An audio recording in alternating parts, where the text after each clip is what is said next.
Sarah Hola. I am the project coordinator for the Encompass project. And we are going to tell you just a little bit about our program, the partnership that we are forming with CASA, and how we might be able to work together in the future. So I'm just going to start us off with a little bit of an overview of the project and just what we hope to gain from our time together.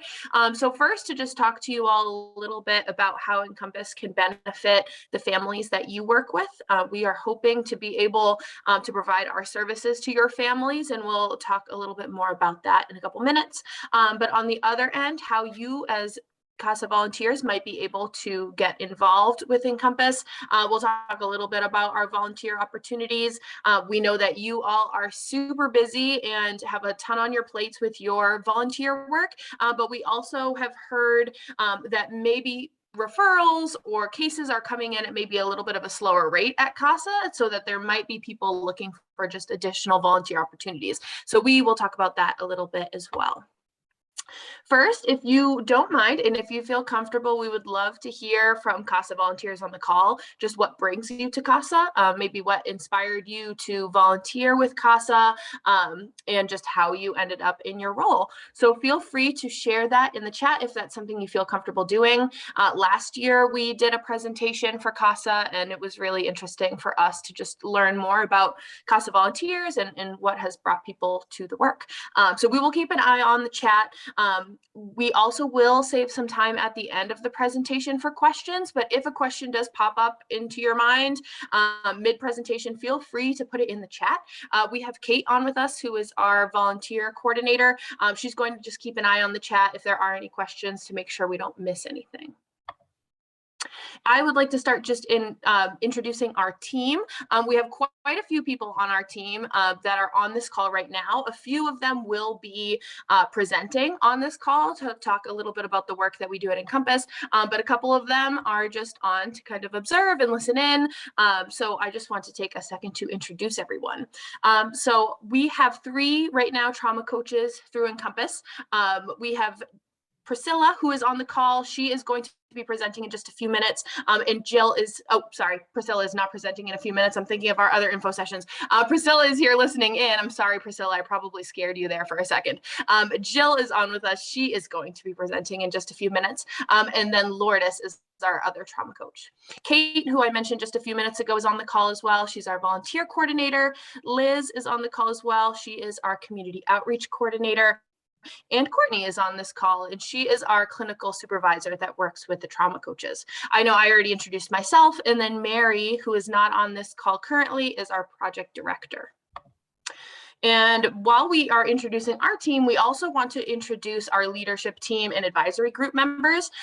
While you see our faces talking about Encompass, and we as MSPCC are the lead agency on the Encompass projects, it really is a collaboration. And the groups and the people that are represented on our leadership team have really helped to shape the program. You will see CASA is on there. We work really closely with Lynn. She has been a huge support in our leadership team and a great asset to the team. We are funded primarily by the Health Foundation of Central Massachusetts, right in Worcester. We work really closely with DCF. They really help us to connect with families to participate in the program. We also work with Luck up in North Central, FACES out of UMass Medical, and MAF. On the other end, we have our advisory group. You'll see a couple new organizations and people from the legislature. We really try to keep a broad range of people and organizations on our advisory group. Some of them are out of the Worcester Central Mass area, like All Our Kids, which is an organization in Western Mass that does great work with foster families. But you also see the Kinship Navigator, the YWCA, the Children's League of Massachusetts, and the Office of the Child Advocate. So I am going to just, before we really get started, I'm going to just give an overview of the project. This graphic here on the right is kind of an overview of what our programming looks like. It might be really small on your screen, so don't feel like you need to read any of it. I am going to not talk a whole lot about the peer trauma coaching or the skill enhancement peer support groups. That really makes up our behavioral health side of the project. And Jill is going to be talking about those two things in just a quick minute. And I'm also not going to talk too much about the extended community supports because Liz is going to be talking about that piece.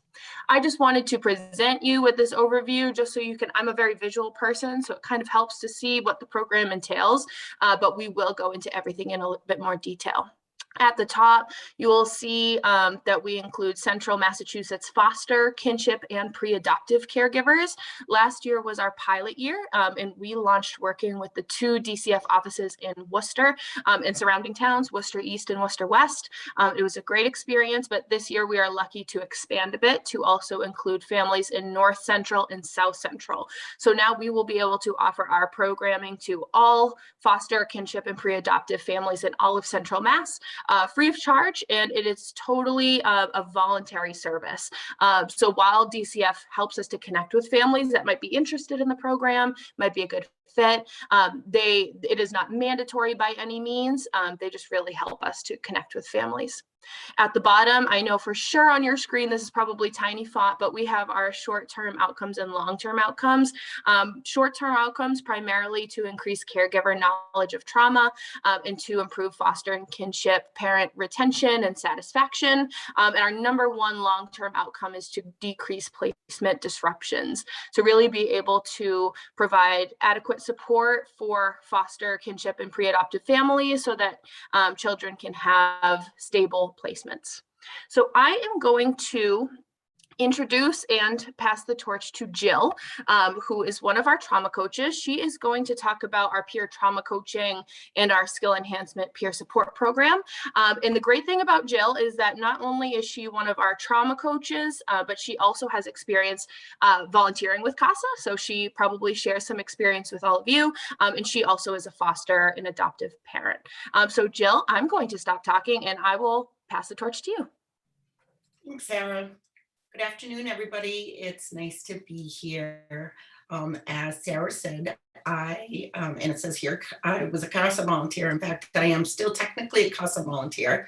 Unfortunately, I have not had any opportunity to take any cases recently, just because I started this job, we're going on almost a year, I think in March, April-ish. Has it really been that long? So I started doing this as a part-time job, and so I haven't really had as much time. I'm hoping to get back to it because I thoroughly loved being a CASA volunteer, and I thoroughly loved being, the voice for the children. So right now in my role as an Encompass trauma coach, I am working with, as Sarah mentioned, pre-adoptive foster families, trying to share with them the curriculum of the RPC, which is a resource parent guide. And it's all about starting off with Trauma 101, what trauma is. And it's a phenomenal 8-week program. And we are trying to teach what trauma is to people who might not be as aware. Not everybody, unfortunately, goes through the MAP program because of being child specific, kinship. So they a lot of times get kind of thrown right into the lake with, no support. It's very difficult for them. Other people who do take the MAP, while MAP is wonderful, MAP doesn't cover, they don't spend as much time on the trauma piece as they really should. And so a lot of people find themselves home with children and they don't necessarily have the trauma lens that they need in order to work with the children. So the Encompass goal is to work with these people so we can better equip them with the children. I myself am an adoptive parent of 5. My oldest is from China and my other 4 are from the state. I have 2 actually 2 sibling sets, basically, not twins, but sibling sets. I am very familiar working with DCF, and I am also, as someone in a CASA role, I've worked with DCF as well. So there's a lot of discussion of DCF with people as well as rolling out the trauma piece. So we're kind of teachers as well as someone who has lived experience, and it typically makes them feel better when they know that some of the behaviors that these children have truly, they're not alone. And I think that's one of the biggest goals. So for what we do for the peer trauma coaching, which is my favorite, to be honest with you, is Sarah gives us a client that she feels would work best with us.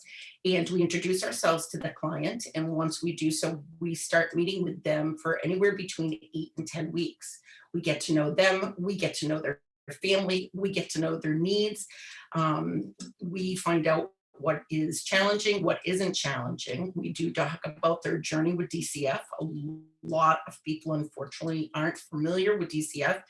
And so we help them along with the frustration of working with a system that frankly doesn't always make sense to all of us, right? Sometimes it does, sometimes it doesn't.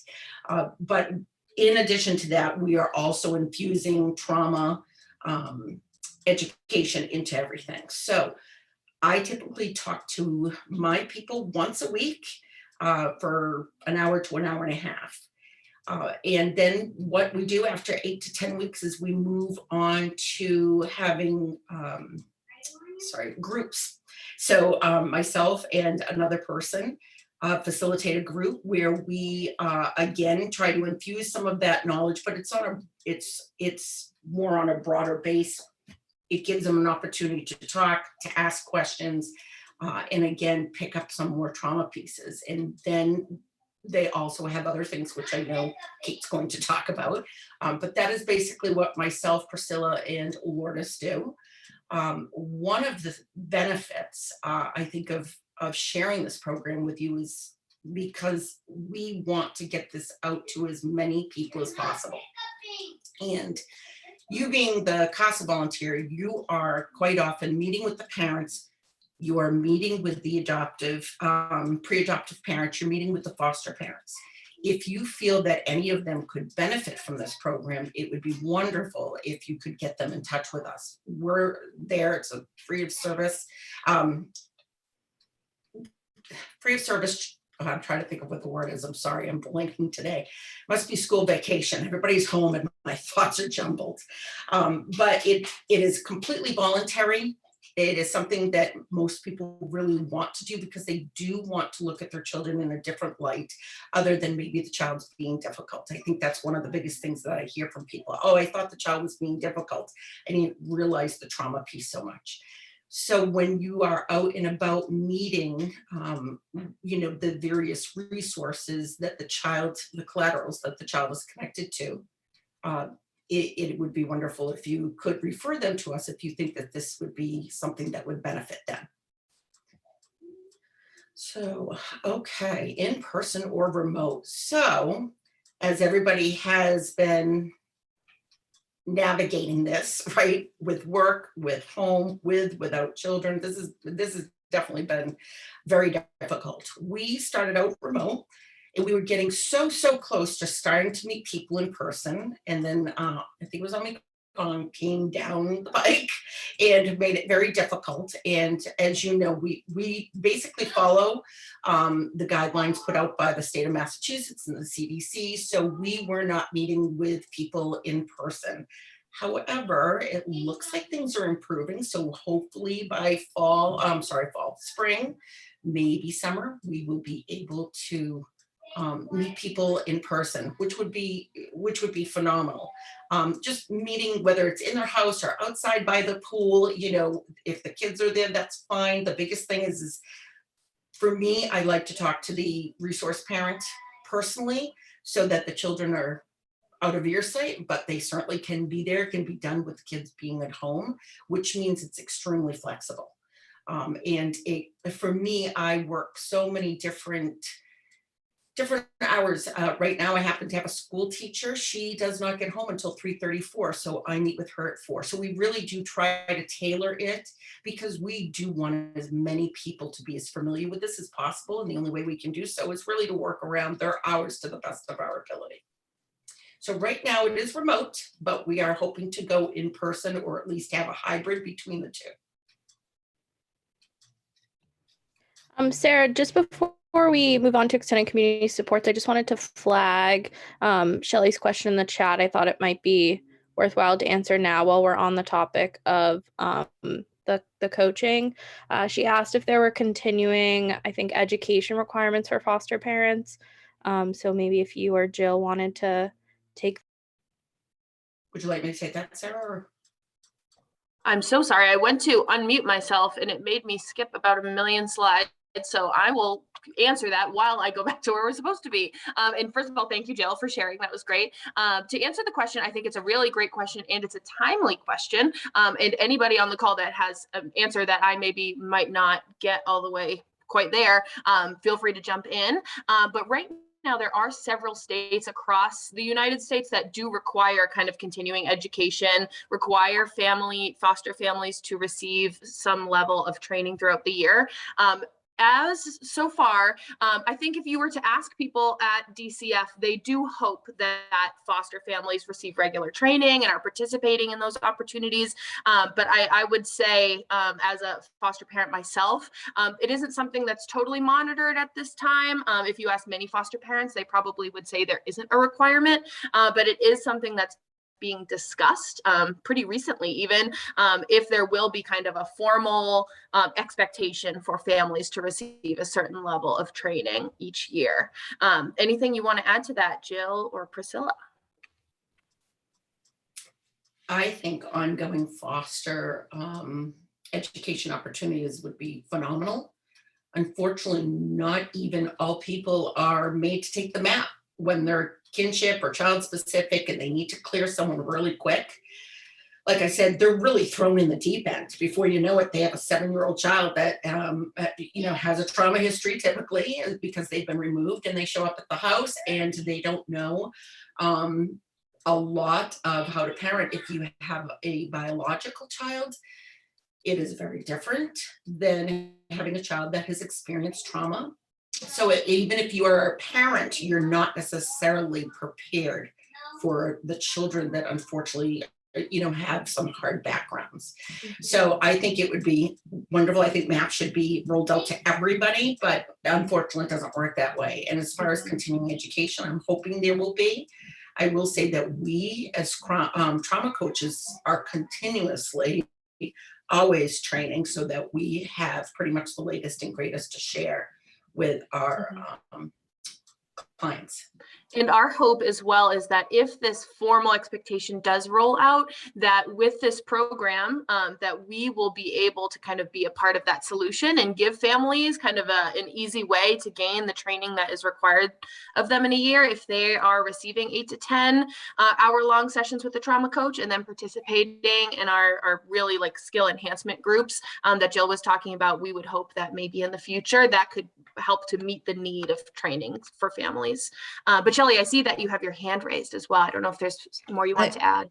Oh no, I'm just wondering where we advocate for that, because sadly, I mean, it's true with every profession that people maybe who least need the continuing education are the ones who sign up for it.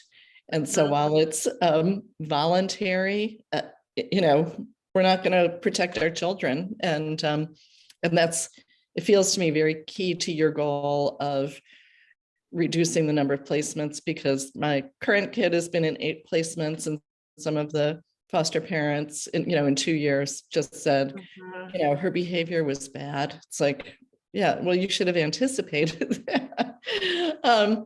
So anyway, if you can be specific with us, is this a legislative place that we should advocate, or is there a specific person within DCF we should be writing?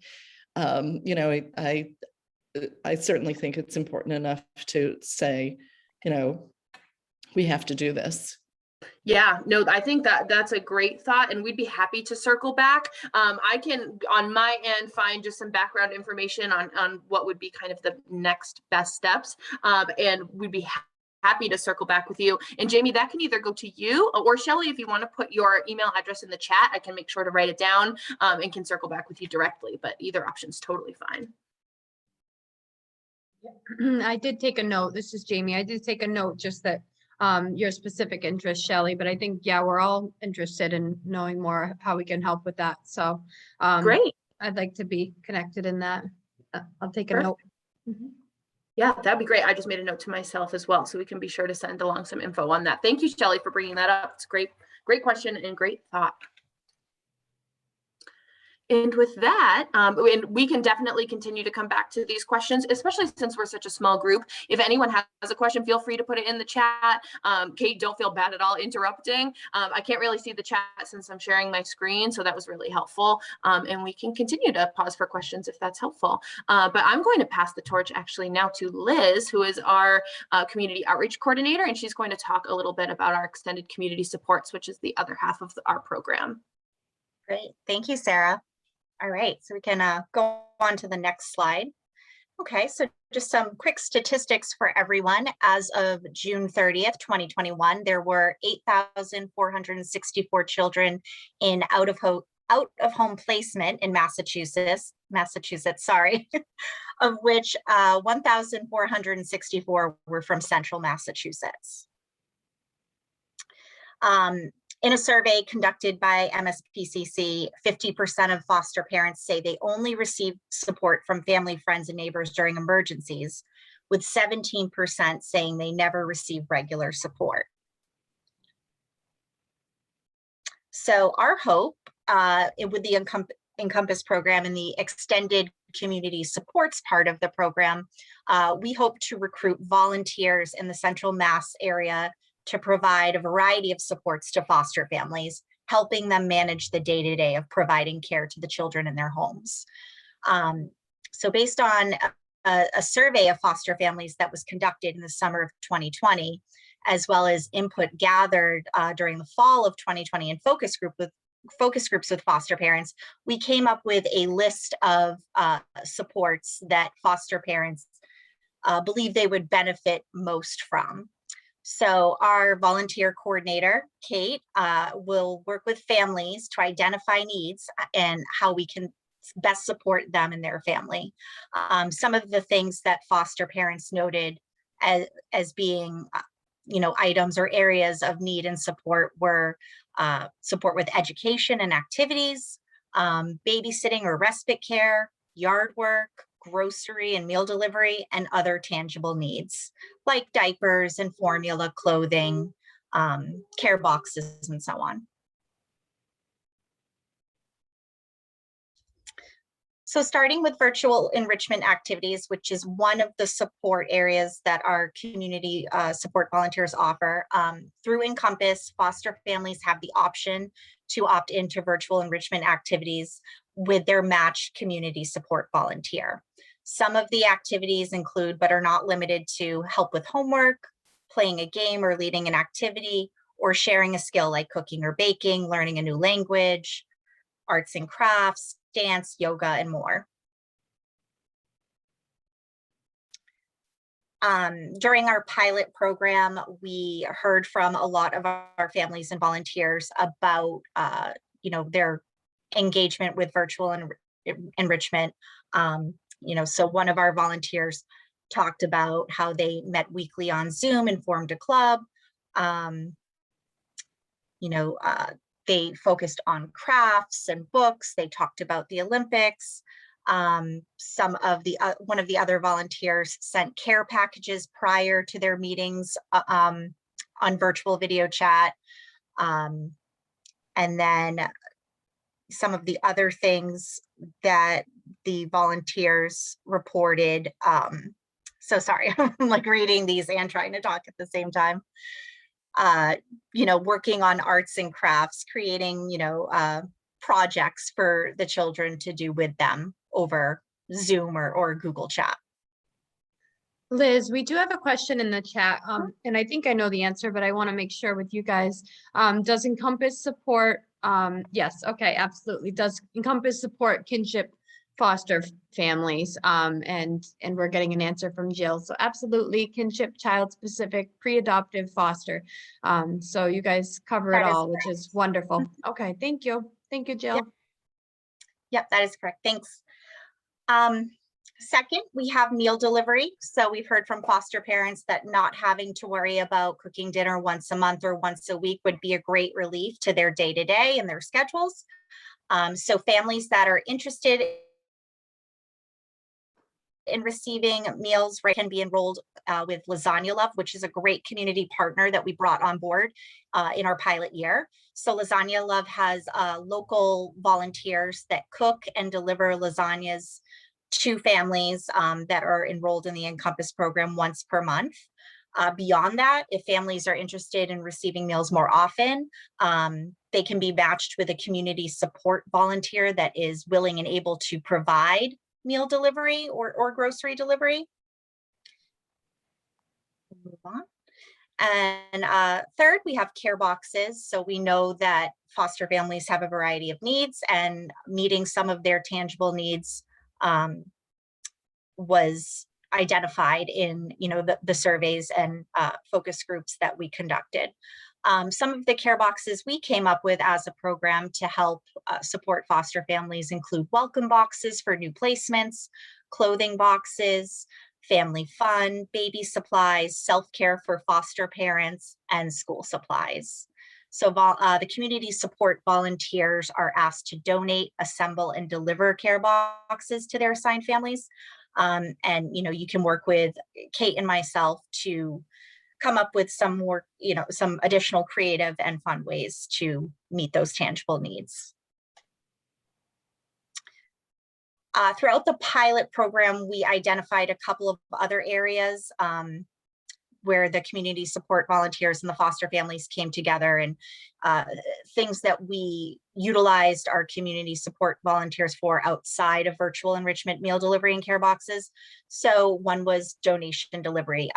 We had the opportunity to partner with some great local organizations and companies that donated goods to our families. So having our community support volunteers available to be able to help us get donations delivered out to the families was a huge help.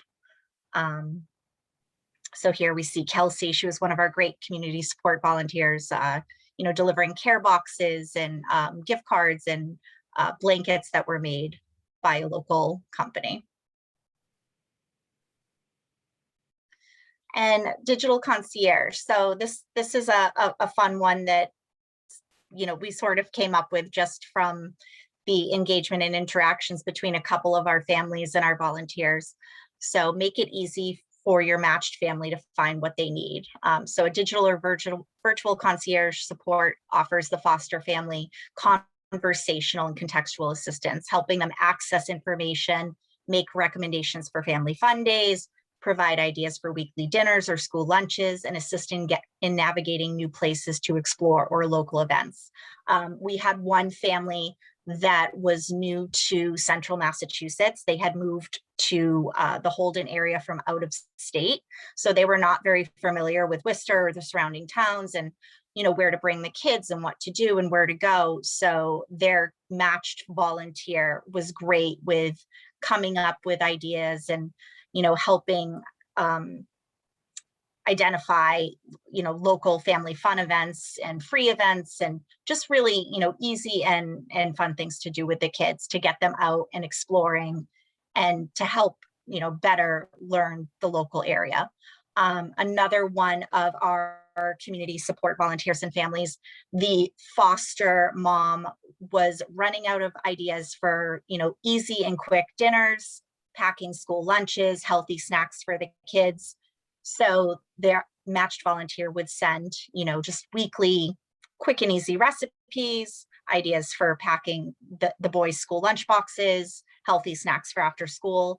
So it was a fun way for them to engage, as well as get that foster parent thinking outside of the box and, having access to some fun and healthy recipes for the kids. Liz, we do have a question in the chat.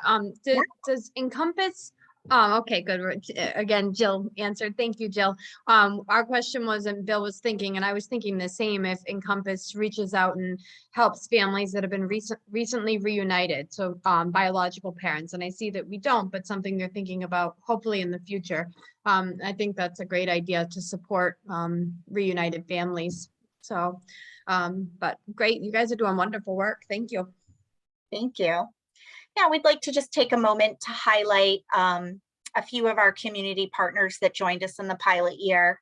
UMass Medical School, Clark University, the Alpha Delta Kappa Beta chapter, Hanover Insurance Group, the Junior League of Worcester, Lasagna Love, and Katie's Closet. All of these companies and organizations have donated, a variety of goods and tangible needs for the foster family, including clothing and shoe boxes, back to school backpacks and school supplies, gift card donations for groceries, and stores like Target and Walmart that provide all sorts of things. And of course, Lasagna Love, which is offering our families once a month lasagna meal delivery. Liz, I'll add now, we recently did a collection. We're working towards collecting 5,000 tampons and pads for teens in foster care. And we're at 3,000. I think we're close. We might have hit 4,000 now, but we were at 3,700 and something recently. This was started in December, and we have 1,000 pads and tampons that we want to donate to you guys at Encompass, and 20 pairs of brand new teen pajamas. So I'll reach out to Sarah after, but that was something that we wanted to do and help contribute to you guys. So thank you. Thank you. That's awesome. Yeah. That's great. Thank you so much for sharing that, Jamie. And just while we're on the slide, I just wanted to add, this is hot off the press news, but we just got an email that a local agency reached out to offer to donate a whole bunch of skateboards with matching helmets, which is something really exciting, and something that I hope families will be able to take advantage of moving forward. So we're always looking forward to adding new community partners, especially as we expand. Awesome. And then for our last portion of our info session, I am going to talk just a little about some of our frequently asked questions. Now we've done quite a few for 2022 and back in 2021, done quite a few info sessions for families, for DCF workers, and for volunteers. And we have a couple of questions that come up pretty frequently. So we just wanted to go through those a bit. This could be relevant to any volunteers, CASA volunteers on the call that maybe are working with a family that they think could benefit from engaging in our programming. So we just wanted to take a quick minute to walk through what it looks like to refer a family. So typically, to streamline things this year, we're having families sign up on our webpage. I know you won't be able to click on it right from here, but perhaps we could, if someone wouldn't mind, putting just our website link in the chat, even if it's not to this page, but to just the website as a whole, which is just mspcc.org/encompass. Families sign up there. They can leave. It's really simple. It's just really their contact information, so we know who to contact.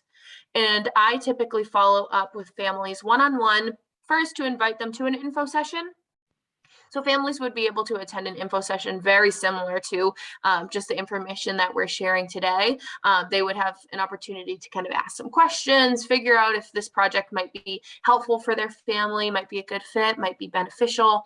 And then I would follow up with them just to make sure that they're feeling all set, ready to go, that they don't have any additional questions before they are matched with a trauma coach. They also would be connected at this point with our evaluation team. We're really lucky as part of this project to be paired with an evaluation team from Boston University. They worked with our families in the pilot year to be able to gather some data. With all of our families, we do a quick pre-test, and then after our trauma coaching in groups, families do a post-test. It really is much more kind of friendly than it sounds. It really functions more as a survey. There's no wrong answers or anything like that. It just kind of measures how families, foster parents feel about their knowledge of trauma, how they feel about their comfort level when it comes to parenting or managing difficult behaviors or whatever it might be. But we also do a qualitative interview with every family, just so they have the opportunity to provide feedback that maybe isn't captured on the pre-test and post-test. And that, I think, is my personal favorite part of the evaluation, because families can really speak freely about what their experience was like, what was helpful, what we could improve upon for future programming. So we're very lucky to have that team. A family would then meet with their trauma coach and Kate to be able to do an intake, just so families can get to know the trauma coach, get to know Kate a little bit better, and we can also get to know the family and some of their needs.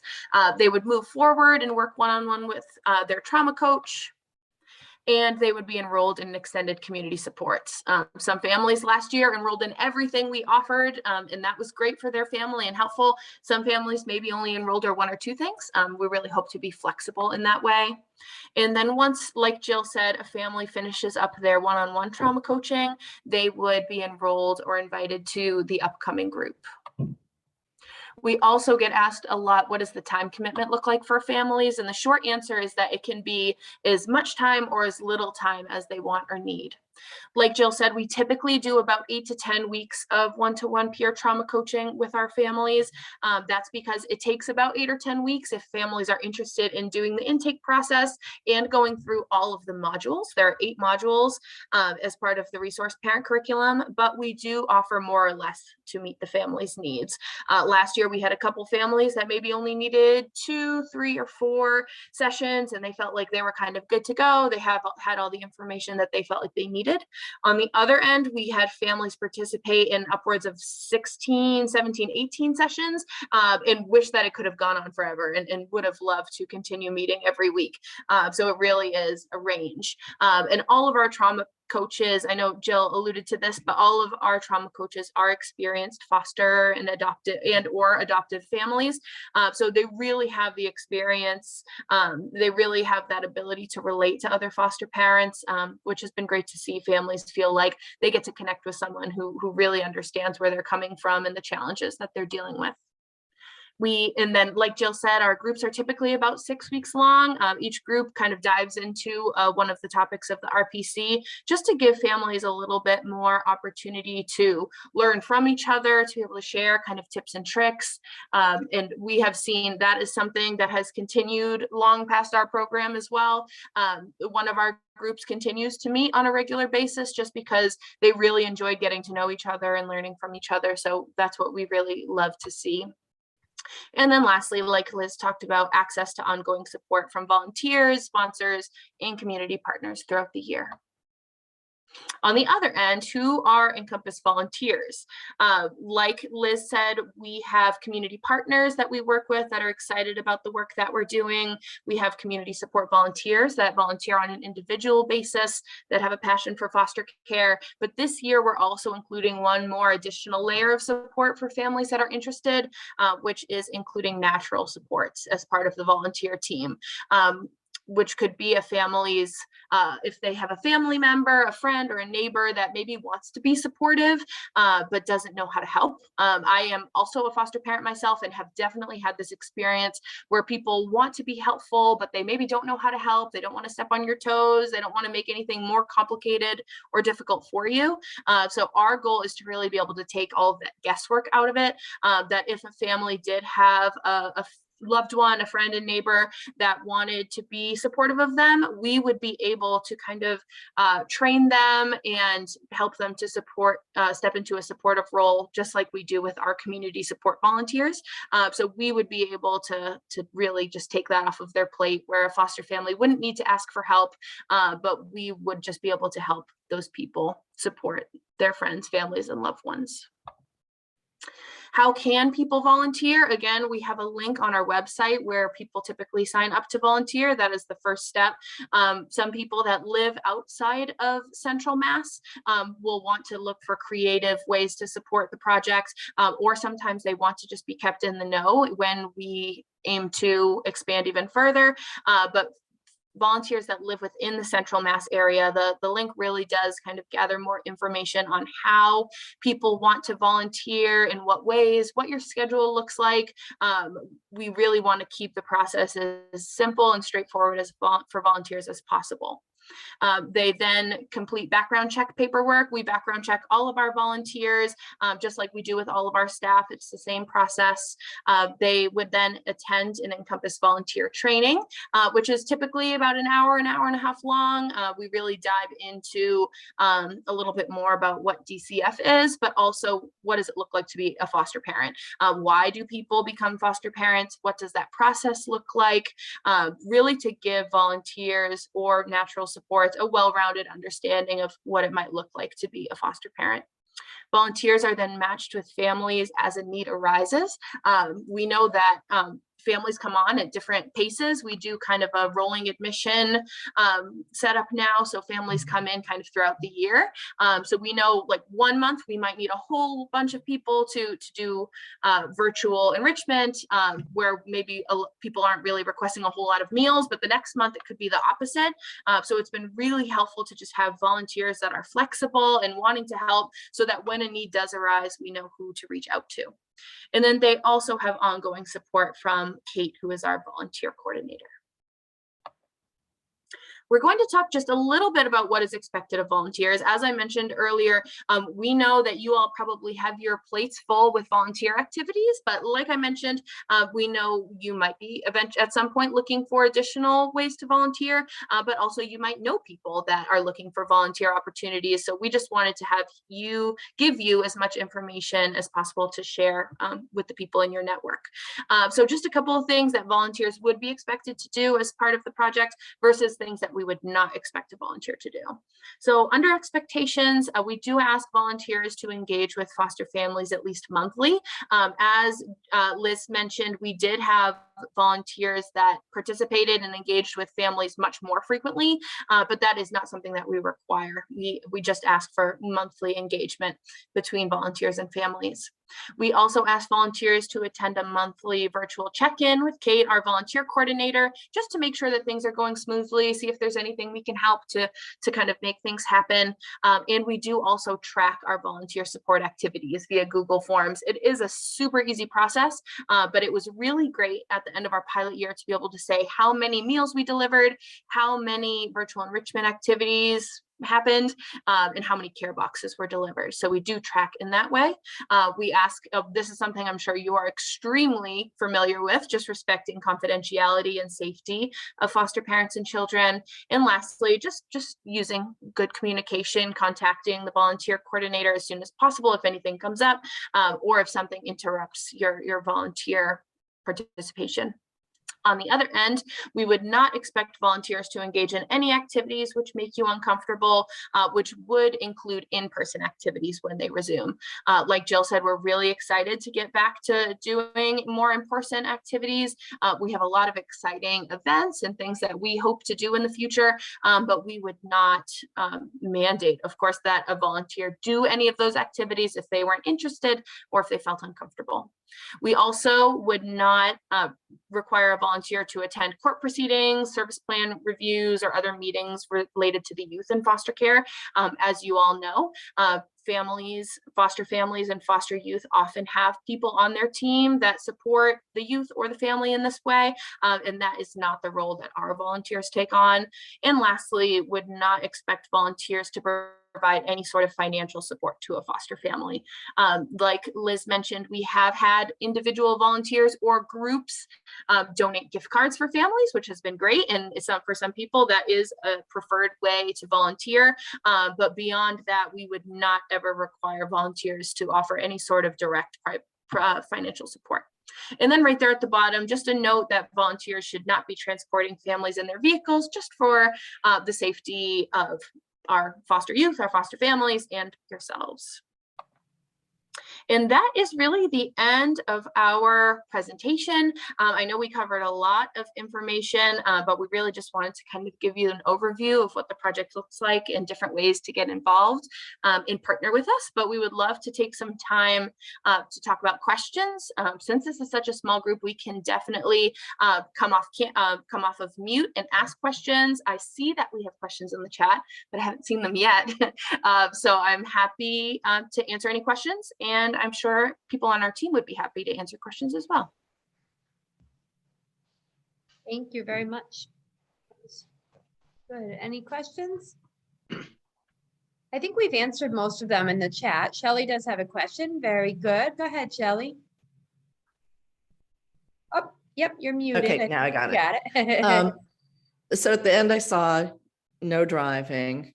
I Mhm. did see, so I would say that that's one thing that my foster family could use the most is transportation. And anytime my little girl is in a new family, but as winter vacation was coming up, the mom didn't have any plans in place. And, we were talking about the ecotarium or getting outside to Elm Park and she said she really doesn't drive much. And the little girl has said that she really misses physical activity, but we can't drive either. And I did see on your list babysitting, and that would be another thing where Casas are not allowed to be alone with the foster children. So do you actually do babysitting? That was on your list of things that families ask for? Yeah, so since we haven't really moved towards in-person activities yet, we haven't done any babysitting yet.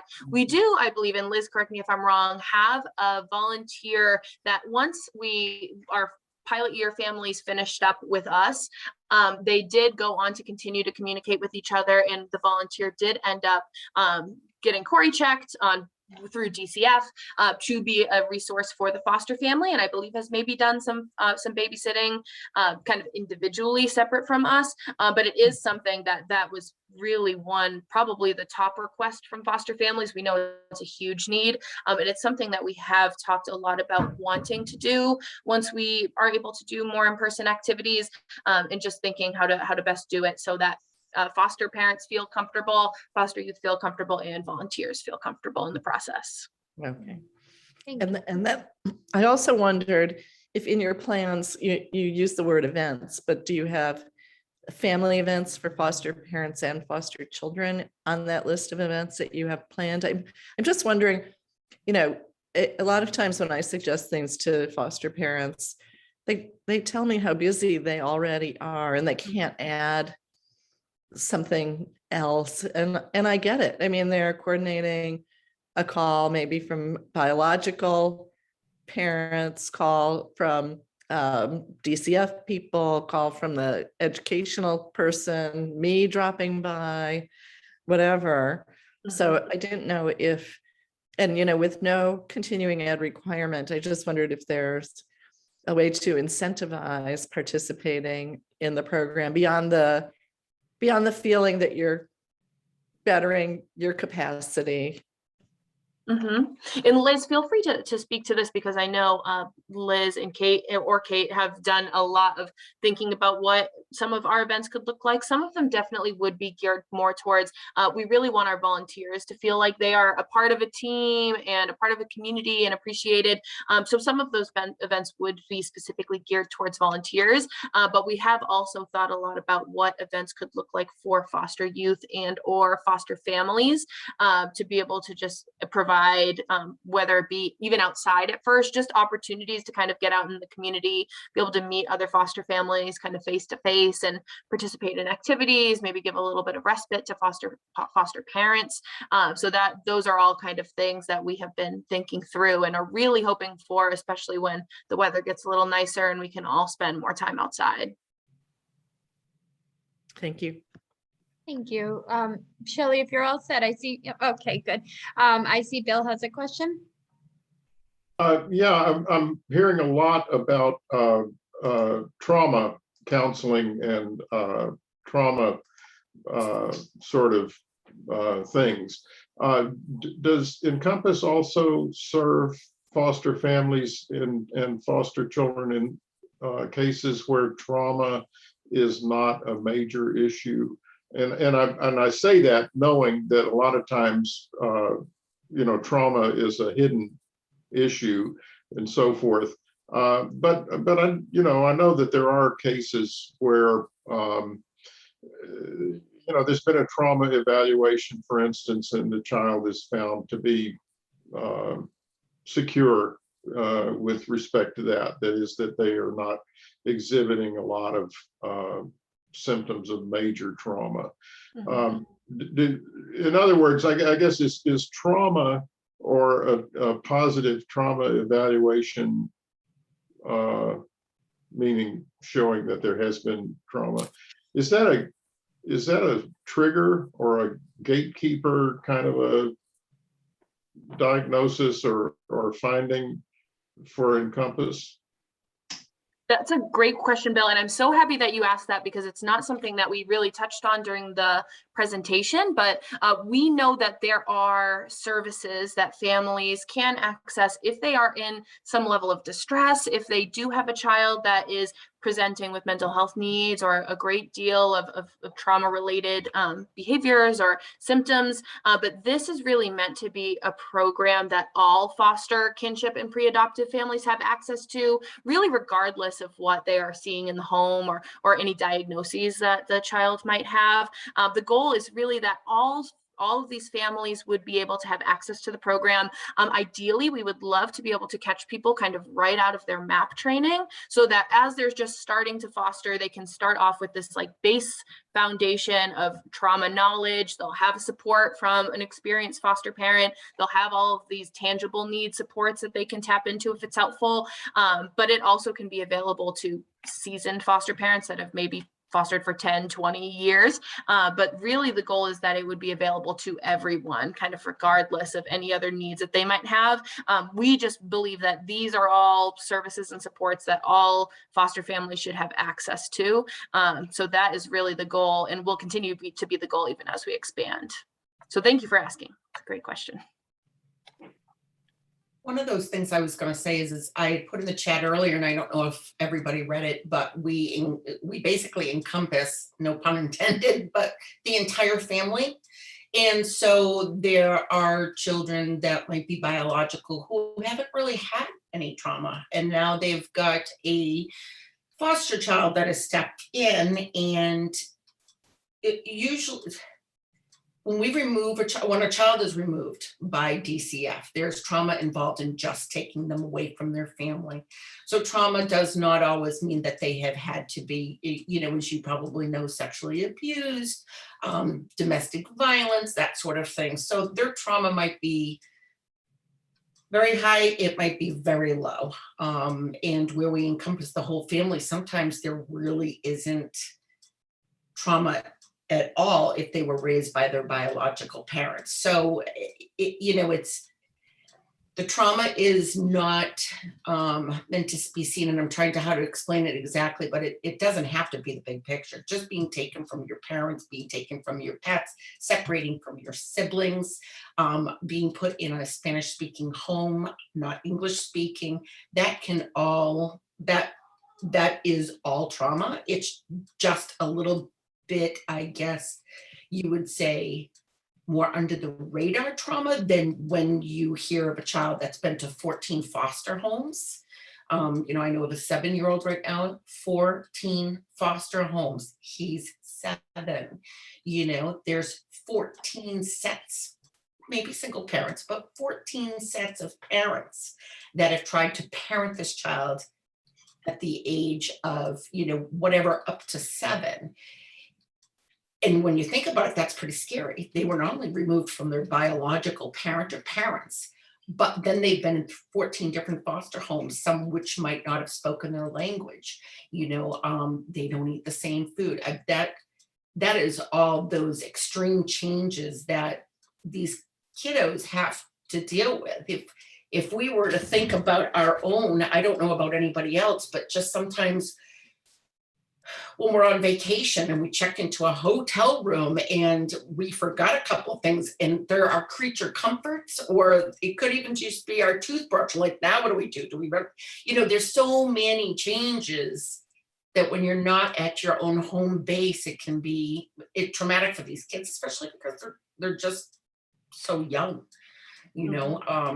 So all I'm trying to say is that they're the large traumas that we think about when we talk about it, but then there's those other subtle ones that also is considered trauma, but not necessarily always thought of as trauma, if that helps. Yeah, thank you, Jill. And Yeah. I was just looking through the questions and had just a couple quick things to add. First, we're more than happy to share the slides if that would be helpful for everyone on the call to have, and for you, Jamie, if you have anyone you want to share them with that maybe wasn't able to make it. Also, I'm really thrilled that someone asked the kinship question, and I know, Jill, thank you for responding that kinship families are absolutely included, but we know also that in Central Mass, kinship families, the last I read, made up at least 50% of the kind of foster care world in the region. And I think out of some offices are closer to 60%. And at this point, it might even be above 60%, which is of course a huge population of people. And like I believe Jill alluded to earlier, maybe not always needing to complete the MAP kind of introductory class when it comes to fostering, to kind of depending on the area office. But so we are very much committed to serving kinship families. One of our trauma coaches is experienced as a kinship placement. So we do kind of have that perspective, and we're hoping to be able to include more and more kinship families as time goes on. But also when it comes to bio parents, I know speaking for myself personally, connecting with bio parents and bio grandpas and grandmas and aunts and uncles has been one of the more rewarding parts about my fostering experience. And I know just as a program, it's something we're really excited about, thinking more about how we can include bio parents in our programming, how we can best serve them, how we can help kind of that transition for our foster youth when they do reunify, because we know most foster youth do reunify at one time or another. So that's something that we're thinking a lot about, as well as how we can serve families even after they have adopted. Right now we include pre-adoptive families, but we know from adoptive parents that the challenges do not stop when you adopt. So those are two groups of caregivers that we're really hoping to be able to include in a more meaningful way in the future, and hopefully the very near future. Sarah, was we have a question in the chat as to how many families are you working with? That's a great question. So last year we had a kind of a strict number of families just for our pilot year. They all started at the same time. They moved through the program at the same time, and they ended at the same time. We started with just about 30 families. We ended up having some fall off, so it was a pretty small group. This year we are hoping to serve in total across 2022 70 families. If we're able to serve more, that would be wonderful. But we definitely want to serve at least 70 throughout Central Mass. It will be a little bit different since it is rolling admission. So we do have a couple families that are either already have started or are kind of getting up and running right now. But kind of as our trauma coaches fill up their caseload, we expect that some families will be finishing up and they'll be able to kind of accept a new family. So we definitely have openings right now. And my hope is that we don't ever experience a point where families need to wait a long time for services, because we know we want to be able to kind of meet them where they're at and provide timely services. So the goal is that we keep our caseloads in a place where we're always able to respond quickly when a family is interested in participating. Thank you. These have been fabulous questions. No, well, I'm sorry, go ahead. oh, go ahead, Jill. Yep, go ahead. I was just going to also say one of the other, and I don't feel like we're working with them now necessarily, although we could be, because I don't know everybody that comes into the program unless they're my client. But one of the things I was going to say is undocumented youth. That is starting to become a very big population. And so I've spoken to foster parents who I just can't, I don't even know the background for that, you know, the kiddos that come from another country. So we also work with foster parents, kinship, that sort of thing. It's not usually kinship when it's that, but we also were working with those parents as well. Thank you. I also don't know, Jamie, how frequently you have CASA volunteers that speak additional languages, that maybe work with families that speak additional languages. We right now are really excited to be able to offer our services, our trauma coaching in English and Spanish, but would hope that as time goes on, we'll be able to make services available to families that speak other languages as well. Yes, yeah, we do have some volunteers that speak multiple languages, few Spanish, Portuguese. Some languages that we have are not common languages that we come across in the cases that we receive. But another one that's come up that interests me is American Sign Language, that it would be beneficial, whether it's the children in foster care. We've had families where, you know, the mother was deaf, and just a way to support them. So I've looked into, it's a goal of mine to have volunteers that are fluent in ASL. So that's something just Great. of interest. That's great. Yeah. And I just flipped to our last slide, which just has my email address on there. On the web, I know that we have the website in the chat, and there's tons of info on there, tons of background, probably documents that we didn't initially share with you, Jamie. So feel free to poke around on that website. You'll see there's a place for families to leave info, for volunteers to leave info. But I do also have, this is just my work email here if anyone has any questions. If you have families, the people that are here or the people that are listening in that you think might be a good fit, but you're not totally sure, you want to kind of talk it through, or you want to get a little bit more info, feel free to shoot me an email, and I'm happy to kind of talk it through with you, or reach out to the family and talk it through with them. Thank you. Thank you so much.